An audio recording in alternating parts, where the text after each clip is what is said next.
My practice is all about finding humour in art and using it to your advantage and not taking things too seriously and experimenting a lot with colour, texture, and seeing how far you can take things before people start to say, no, that's weird, pushing the boundaries of what is accepted by an audience.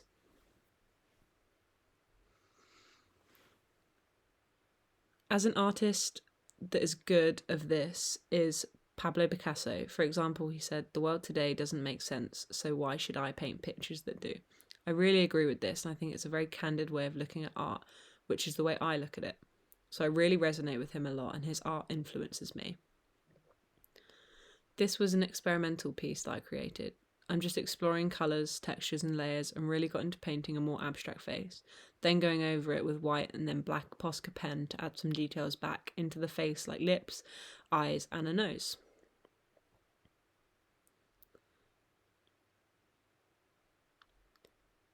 The previous work is influenced by some of Picasso's work, especially his faces that include these colours and shapes that don't quite make sense and don't particularly look aesthetic or like they fit, which is something I quite like to do as well. I think making things purposefully look ugly, disjointed and disfigured is an aesthetic in itself, and definitely an aesthetic that describes my work. This is a bit of an action shot of mayhem in progress. I was looking around for some inspiration and used colours on a long roll of paper. I started with splodges of paint and then quickly didn't like it, so ended up throwing it in the bin.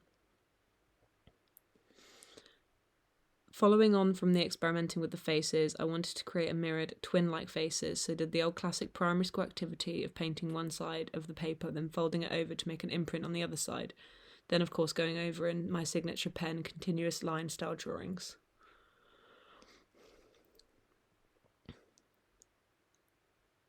Again, it's very important not to take things too seriously, and this frog painting is a perfect example of that.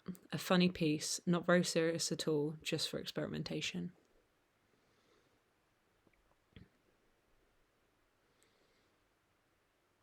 Venturing into research, Keith Haring was extremely influential to me with his use of colours and his tackling of tough topics, but in a childlike, colourful way. I like the way he tackles important subjects in a playful way to spread awareness for causes that matter to him.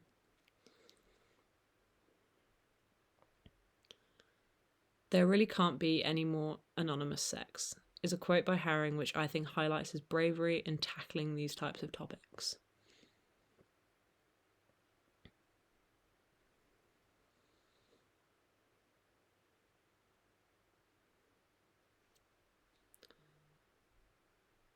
Going back to experimenting with colours and textures, I wanted to see how much of a 3D element I could bring into 2D pieces.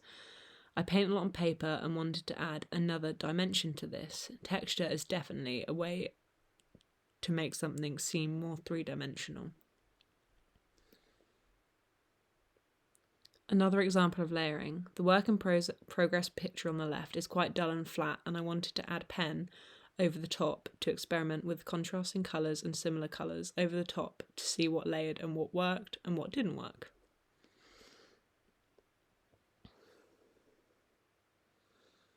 Experimenting with this texture reminded me of Georgia O'Keeffe's work. It seems 3D, but it's actually 2D paintings, creating these almost phallic images with colour, texture and layering.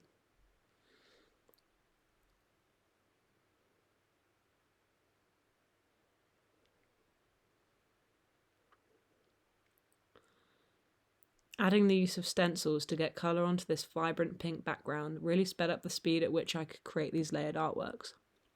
Also, it made all the shapes and figures more uniform, which I liked, contrasting with the haphazard free pen lines over the top. More research led me to Albert O'Halloran with his use of colour and shape. His abstraction and weird shapes suggested in his work really inspired me and made me question my own practice a lot.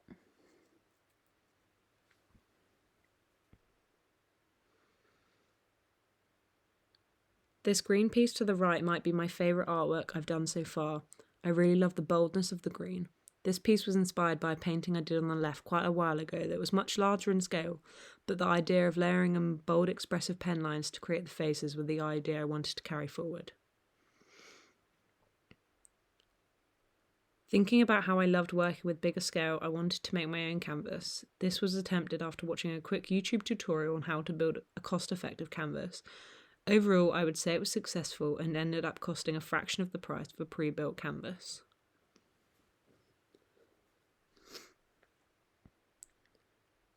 With the canvas successfully built and primed, I started adding some patches of green and pink colour.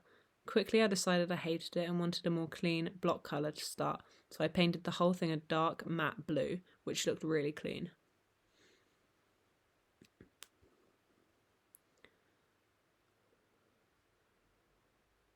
I painted these white eyes, eyebrow, nose and lips in different places on the canvas using a stencil so that all the shapes were somewhat the same. The white contrasting against the blue background looked really modern and simple, but this is not the way I wanted it to look in the end.